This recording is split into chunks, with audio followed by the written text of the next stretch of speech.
ایک یہ کویشچن کیا تھا کہ کیا جمعے کی مبارکباد دینا بدعت ہوتا ہے؟ دیکھیں بدعت پہلے یہ سمجھ لیجئے کہ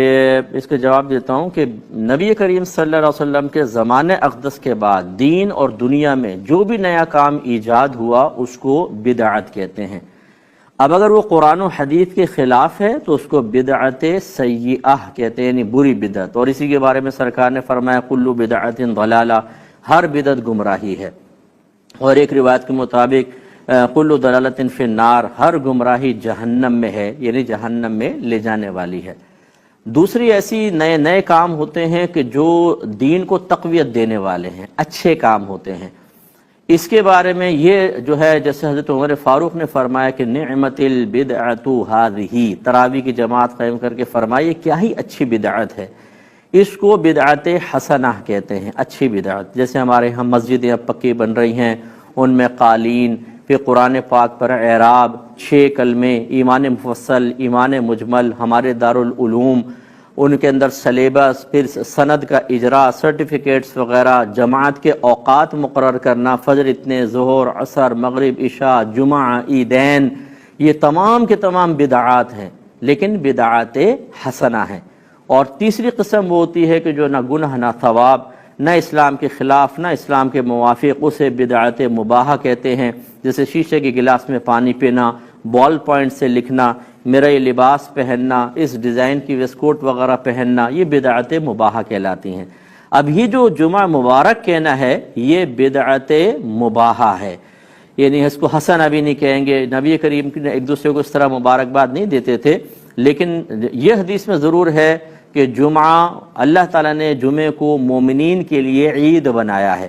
تو یہ عید کا دن ہے، اس میں مبارکباد دے دی جائے تو منع بھی نہیں ہے۔ اس کو اس انداز سے بدعت کہنا کہ تصور بدعت سیئہ کی طرف جائے، جو اس طرح کہے گا وہ شریعت پر افترا کرے گا، کیونکہ شریعت نے اس کو منع بھی نہیں کیا، اگرچہ اس کی اجازت بھی نہیں ہے، سرکار کے زمانے میں رائج بھی نہیں تھا۔ تو ایسا کام جو نیا ہوتا ہے اس کو بدعت مباحہ کہتے ہیں۔ ہم ایسے فوری طور پہ فتویٰ جاری کرنے والوں سے گزارش کریں گے خدا را کچھ اپنی آخرت کی بھی فکر کریں۔ آپ کو یہ حق حاصل نہیں ہے کہ ایک مسلمان ایک مباح کام کر رہا ہو، یعنی نہ گناہ نہ ثواب، اور آپ اسے حرام اور گناہ قرار دے دیں اور یہ کہیں کہ جی میں تقوی کا مظاہرہ کر رہا ہوں، میں تو اس کو اصل بدعت سیئہ سے روکنے کی کوشش کر رہا ہوں کہ اجازت دیتے جاؤں گا تو اس میں جا کے پڑ جائے گا۔ یہ پھر آپ کو میدان محشر میں اللہ کی بارگاہ میں جواب دینا ہوگا۔ اگر میں دیندار ہوں تو میں اپنے پاس ایسا نہیں ہے کہ غیر گناہ کو گناہ بنا دوں اور گناہ کو غیر گناہ قرار دوں،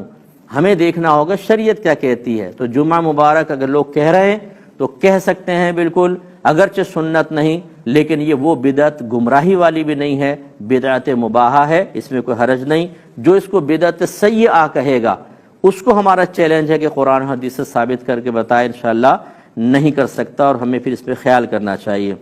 اللہ تعالیٰ ارشاد فرماتا ہے یا ایھا الذین آمنوا ان تنصروا اللہ ینصرکم ویثبت اقدامکم، اے ایمان والو اگر تم اللہ کی مدد کرو گے تو وہ تمہاری مدد فرمائے گا اور تمہارے قدموں کو مضبوط کر دے گا۔ تو یہ پہلے بھی آپ کو بتایا کہ اللہ تعالیٰ تو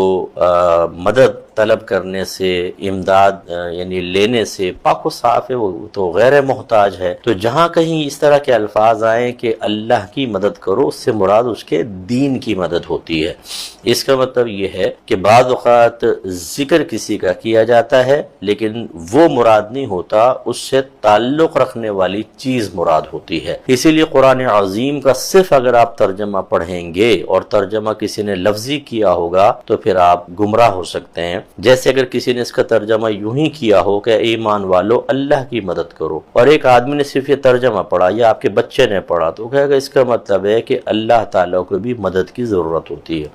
نتیجہ تو یہی نکلے گا۔ ایک غیر مسلم کو اگر اس طرح کا کوئی انگلش کا ترجمہ آپ دے دیں جو لفظ ولفظ کیا ہو، وہ گمراہ ہو جائے گا کہ ان کا رب تو خود مدد کا محتاج ہے۔ اس لیے ترجمہ کرتے ہوئے بہت ہی احتیاط کرنی چاہیے، اور ایسے ہی تفسیر بیان کرتے ہوئے، تفسیر لکھتے ہوئے، تو اسی لیے ہر ہر ایک کی تفسیر نہ پڑھا کریں، ہر ایک کا ترجمہ نہ پڑھا کریں، اور جو یہ بعض بھائی ترغیبیں دیتے ہیں کہ صرف قرآن کا ترجمہ پڑھو سب سمجھ میں آ جائے گا، ایسا نہیں ہوتا ہے۔ میں بارہا آپ کو سمجھا چکا ہوں، اللہ تعالیٰ نے اپنے حبیب کے بارے میں فرمایا یتلو علیہم آیاتہ ویزکیہم ویعلمہم الکتاب والحکمہ، یہ نبی ان صحابہ کے سامنے قرآن پاک کی تلاوت کرتے ہیں، ان کا تزکیہ نفس کرتے ہیں اور انہیں کتاب اور حکمت سکھاتے ہیں۔ کتاب سے مراد قرآن پاک، تو صحابہ تو عربی اللسان تھے، قرآن عربی زبان میں نازل ہوا، ان کی مدر لینگویج تھی، تو وہ تو سنتے ہی فوراً سمجھ جاتے تھے، تو پھر نبی کریم کیا سکھاتے تھے؟ اس کا مطلب یہ ہوا کہ اہل لسان بھی ترجمہ سمجھنے کے باوجود قرآن پاک کے اندر موجود اللہ کے صحیح مقصود کو سمجھنے کے لیے نبی کریم صلی اللہ علیہ وسلم کے محتاج تھے۔ تو ہم جیسے لوگ جو مدر لینگویج بھی ہماری عربک نہیں ہے، تو ہم کیسے صرف ترجمے سے سمجھ جائیں گے؟ اس لیے